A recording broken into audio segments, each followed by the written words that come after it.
Hey viewers, welcome back to our channel.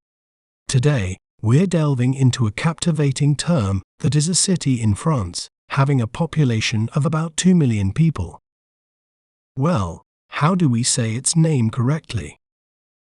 We may pronounce it as Paris, Paris, Paris, Paris.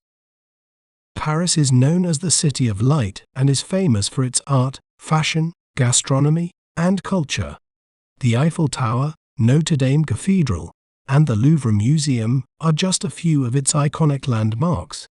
Paris is also a global center for art, fashion, and cuisine, and is known for its café culture and world-class restaurants. Isn't it fascinating how breaking down a word can make it clearer? If you enjoyed learning about Paris, be sure to subscribe to our channel for more educational content. Thanks for watching. Remember, knowledge is power. See you next time.